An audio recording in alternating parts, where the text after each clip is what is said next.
चल, तो क्वेश्चन देखते हैं हम आज लेजर का। ऑन 1 अप्रैल 2020 मोहित डेली started business with capital of 50,000. He made the following transactions during the month of April. अप्रैल के महीने में उसने क्या क्या ट्रांजेक्शन्स की ये हम समझते हैं। तो क्या किया उसने, परचेज गुड्स फ्रॉम रीता, 20,000 का रीता से गुड्स खरीदा। कैश पेड टू रीता 10,000, मतलब पहला क्या है, पहला जो ट्रांजेक्शन है वो क्या है। सबसे पहले हम इसका जर्नल बनाएंगे और जर्नल बनाने के बाद फिर हम इसका लेजर बनाएंगे। जर्नल डेट वाइज बनेगा, डेट, पर्टिकुलर, डेबिट और क्रेडिट। ठीक है, पहला जो ट्रांजेक्शन है वो है हमारा 2 अप्रैल 2020 का। तो पहली तारीख को हमने क्या किया, परचेज गुड्स फ्रॉम रीता। इसकी एंट्री क्या होगी, purchase account debit, purchase account debit to Rita, credit transaction है। कितना अमाउंट है, 20,000, 20,000, यहाँ भी 20,000। फिर अगला है कैश पेड टू रीता, 3, ये 3 को था और 4 को हमने उसको कैश पेमेंट दिया है। तो कैश पेमेंट की एंट्री क्या हो जाएगी, रीता पहले क्रेडिट थी तो अब रीता डेबिट हो जाएगी और टू कैश अकाउंट क्रेडिट हो जाएगा। कितना आ जाएगा, 10,000 हमने उसका पेमेंट दे दिया, 10,000। ठीक है, नेक्स्ट में है 6 तारीख को goods sold to Rohit. Rohit को हमने गुड्स क्या किया है, सेल किया है। अब जब हमने गुड्स रोहित को सेल किए, रोहित को जब हमने गुड्स सेल किए तो क्या एंट्री बनी, सेल हमेशा क्रेडिट होती है और जिस बंदे को बेचते हैं क्रेडिट में उसको डेबिट करते हैं, यानी एंट्री होगी Rohit debit to sales account. कितना अमाउंट आएगा, 25,000।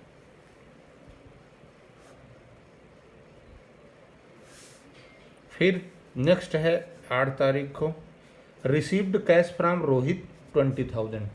रोहित से हमको 20,000 रुपीज़ रिसीव हुए। तो अब क्या होगा,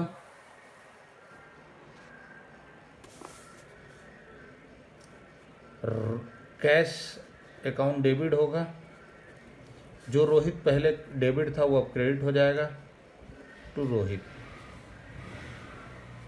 कितना आएगा,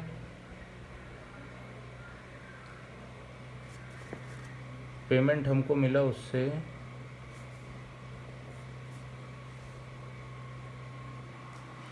20,000 का। क्लियर। उसके बाद 12 तारीख को हमने क्या किया, goods purchased from Rita, Rita से फिर से खरीदा। तो purchase account debit to Rita, कितने से, 12,000 से। फिर हमने क्या किया, 18 को कैश पेड टू रीता, 18 तारीख को हमने रीता को कैश का पेमेंट कर दिया। तो क्या एंट्री होगी 18 को, रीता डेबिट टू कैश, कितने से, कितना पेमेंट दिया है रीता को, 10,000।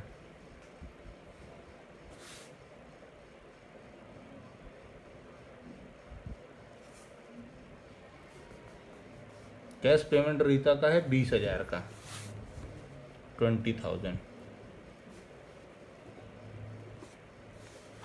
उसके बाद goods sold to Rohit, Rohit को 10,000 का गुड्स बेच दिया, तो एंट्री क्या होगी,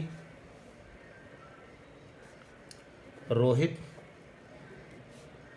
डेबिट टू सेल्स अकाउंट। कितने का, 10,000 का गुड्स बेचा है। फिर नेक्स्ट क्या है, received cash from Rohit, Rohit से हमें 6,000 रुपये कैश रिसीव हुए, तो एंट्री क्या बन जाएगी,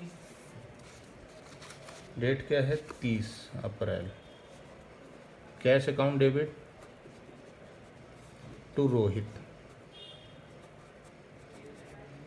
ठीक है, अमाउंट कितना है 6,000। ये जर्नल एंट्री के बेसिस में हमको क्या बनाना है, अब लेजर बनाना है। ठीक है, अब लेजर हर एक नए नाम का लेजर बनता है, ये हमको मालूम है। अब हमें बुक के क्वेश्चन का कोई लेना देना नहीं है। अब हमको क्या करना है, ये जो हमारा पूरा जर्नल एंट्री है, इस जर्नल एंट्री से हमको क्या बनाना है, लेजर। ठीक है, कितने लेजर बनेंगे, हर नए नाम का एक लेजर बनता है। जितने भी नए नाम आते हैं हर नए नाम का एक लेजर बनता है। कितने लेजर बनेंगे, एक परचेस का, एक रीता का, एक कैश का और एक सेल्स का। इसके अलावा पूरे में कोई ट्रांजैक्शन नहीं है। टोटल कितने हैं, परचेज, रीता, कैश, सेल्स और रोहित बना लेते हैं। सबसे पहला लेजर जो बनेगा वो बनेगा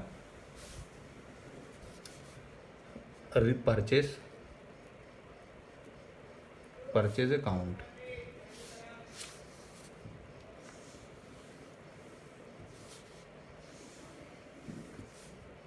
यहाँ से ये ट्रांजैक्शन को देख के हम ऑन एन एवरेज लाइन खींच लेंगे।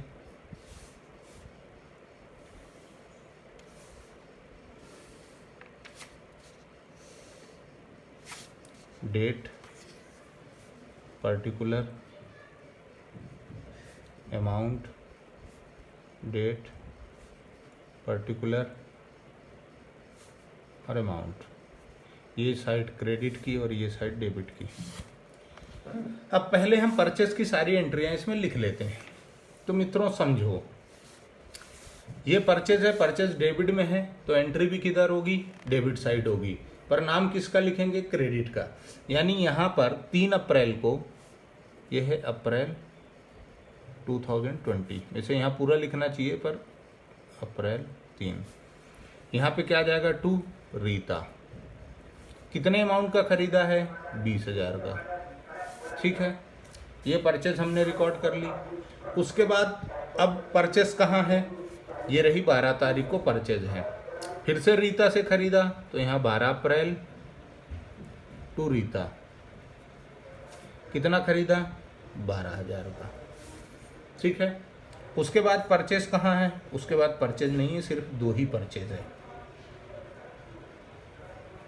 ठीक है, यानी ये अकाउंट ख़त्म होता है, इसके अलावा कुछ है ही नहीं। तो डेबिट और क्रेडिट इसका हम बराबर कर देते हैं 30 अप्रैल को। ई मंथ के एंड में यहाँ हम कर देंगे बाय बैलेंस CD।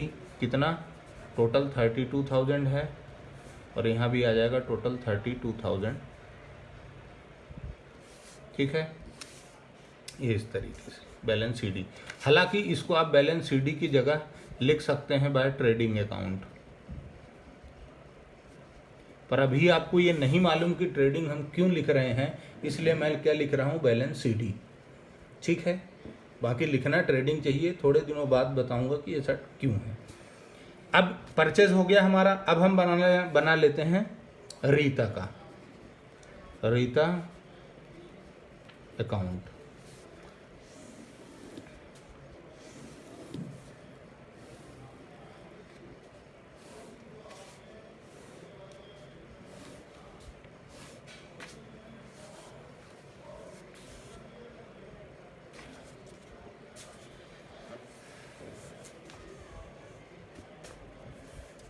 तो यहाँ date, particular, amount, date, particular और अमाउंट। क्रेडिट साइड हो गई, डेबिट साइड हो गई। ठीक है, अब समझिए। रीता पहली एंट्री में रीता क्रेडिट में है, तो हम एंट्री कहाँ करेंगे? लेजर के क्रेडिट साइड पर। नाम किसका लिखेंगे? डेबिट वाले का। यानी ये 3 अप्रैल को हम क्या लिख देंगे? By purchase 20,000। अमाउंट वो लिखोगे जो रीता के सामने है। फिर उसके बाद रीता नेक्स्ट एंट्री में डेबिट में है, तो डेबिट साइड एंट्री होगी, पर नाम किसका आएगा? क्रेडिट का। यानी 4 अप्रैल को जो रीता डेबिट में है, एंट्री डेबिट साइड होगी लेजर के, पर नाम आएगा जर्नल एंट्री के क्रेडिट वाला। यानी यहाँ हम क्या लिखेंगे? To cash. इसका मतलब क्या समझ में आया? इसका मतलब सर ये समझ में आया कि हम जिसका लेजर बनाते हैं कभी भी उसमें उसका नाम नहीं लिखते। यानी हम रोहित रीता का लेजर बना रहे हैं तो कभी भी रीता के लेजर में रीता का नाम नहीं आएगा। रीता हो गई। उसके बाद रीता नेक्स्ट एंट्री है 12 अप्रैल की क्रेडिट में, तो यहाँ हम 12 अप्रैल को एंट्री करेंगे। 12 अप्रैल को बाय रीता, बाय परचेज होगा। कितना से परचेज है? 12,000 से। उसके बाद 18 तारीख को फिर से हमारी रीता डेबिट में है, ये रीता डेबिट में है, तो यहाँ एंट्री हो जाएगी 18 को टू कैश, क्योंकि नाम जर्नल एंट्री के क्रेडिट वाला लिखेंगे 20,000। ठीक है। उसके बाद रीता कहीं भी नहीं है, रीता का काम खत्म है। तो अब हम क्या करेंगे? इसका टोटल डेबिट और क्रेडिट बराबर करने की कोशिश करते हैं। यहाँ कितना है? 20 और 12 32, 32,000 यहाँ है। जो बड़ा है वो खड़ा है, आपको ये ध्यान रखना है। जिस साइड का टोटल ज़्यादा बड़ा होगा वही दोनों तरफ आएगा, क्योंकि वहीं से इक्वल नज़ारा बनेगा। यहाँ 32 है और यहाँ 30 है, तो यहाँ हम 32 लिख देंगे। यहाँ जो कम है 2,000, भाई यहाँ 32 है, टोटल कितना? 32 है, पर यहाँ 30 हो रहा है, यानी 2,000 जो बच गए उसको हम लिख देंगे 30 अप्रैल के दिन, मंथ की आखिरी तारीख को, टू बैलेंस CD। ठीक है। बैलेंस करना जरूरी हो, डेबिट और क्रेडिट दोनों इक्वल होना कंपलसरी है। ठीक है। उसके बाद अब हम क्या बनाते हैं? रीता का बन गया है, अब हम बनाते हैं रोहित का। रोहित अकाउंट।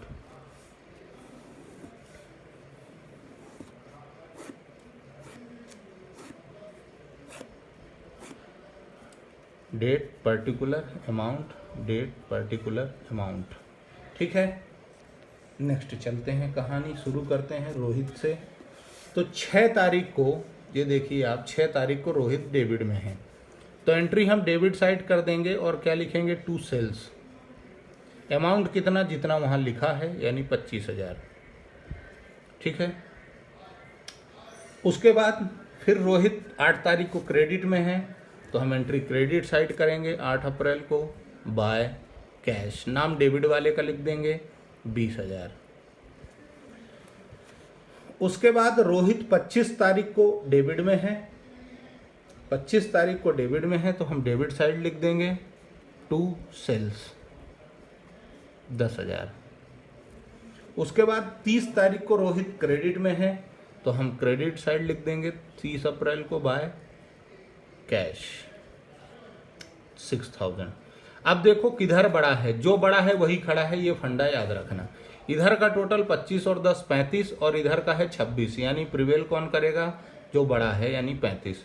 35 यहाँ भी आएगा और 35 यहाँ भी आएगा।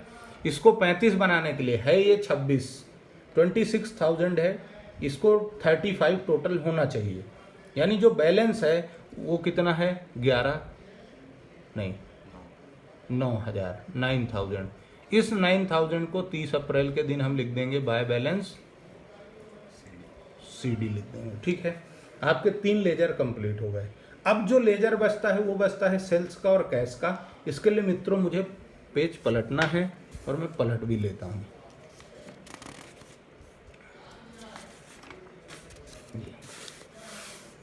ठीक है मित्रों, अब देखिए, अब यहाँ पर हम बनाते हैं सेल्स का, सेल्स अकाउंट।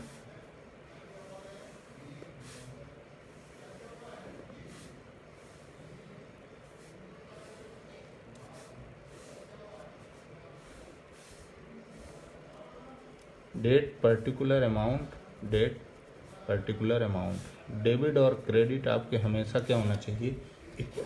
अब देख लेते हैं सेल्स कब कब आई है। तो सेल्स कहाँ है, 6 तारीख को सेल्स क्रेडिट में है, यानी एंट्री किधर होगी, एंट्री किधर होगी, सेल्स के क्रेडिट साइड। तो 6 तारीख को बाय क्या लिखोगे, क्योंकि डेबिट में नाम रोहित का है। कितने से एंट्री है, 25,000 से, तो यहाँ क्या लिख दोगे, 25,000। ठीक है। उसके बाद नेक्स्ट सेल्स कब है, फिर सेल है 25 तारीख को, 25 को रोहित टू सेल्स, अगेन 25 को लिख दोगे बाय रोहित। कितने की सेल है, 10,000 की है, तो यहाँ आप क्या लिख देंगे, 10,000, 10,000। यहाँ का टोटल है 35, यहाँ भी टोटल 35। यहाँ कुछ भी नहीं है तो 30 अप्रैल को यहाँ लिख दोगे टू बैलेंस CD 35,000। इसकी जगह आप लिख सकते हो टू ट्रेडिंग अकाउंट। सेल और परचेज का जो बैलेंस CD है उसको आप बैलेंस CD की जगह ट्रेडिंग अकाउंट लिख सकते हैं। सेल और परचेज का जो भी बैलेंस CD है उस बैलेंस CD को आप क्या लिख सकते हैं, ट्रेडिंग अकाउंट। ठीक है। अब मित्रों हमारा जो बनेगा वो बनेगा कैश अकाउंट। कैश का लेजर बनाना है, ये सबसे बड़ा होगा क्योंकि लगभग हर एंट्री में कैश आया है।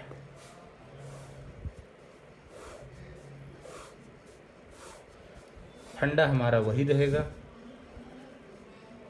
ये date particular amount, date particular और अमाउंट। ठीक है।